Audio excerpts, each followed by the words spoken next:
Ang 10 salop.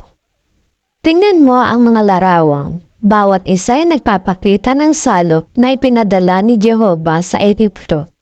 Sa unang larawan, makikita mo si Aaron na hinahampas ng tumpod ang ilog Nilo.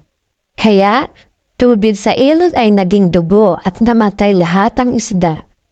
Pagkatapos, nagpalabas si Jehovah ng mga palaka mula sa ilog Nilo. Lahat ng lugar ay mayroon nito. At nang mamatay ang mga ito, ang lupain ay bumaho. Sumunod ay hinampas ni Aaron ng lupa sa pamamagitan ng kaniyang tumpong. At ang alikabok ay naging mga puto. Ito ay maliit na kulisap na nanganguga. Ang sumunod na mga salot ay nagpahirap lamang sa mga Ehipsyo, hindi sa mga Israelita. Ang ika-4 na salot ay malalaking bangang na dumagsa sa bahay ng lahat ng mga Egyptian. Ang ika-5 salot ay umampas sa mga hayop, marami sa mga baka at tupaw, at kambing na mga Egyptyo ay namatay.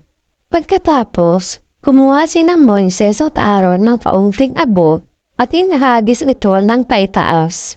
Nagdulot ito ng mga sugat sa mga tao at mga hayop.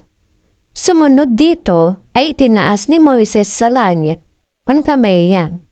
Ipinadala ni Jehovah ang pinakamalakas na ulan ng granizo sa buong kasaysayan ng Ehipto.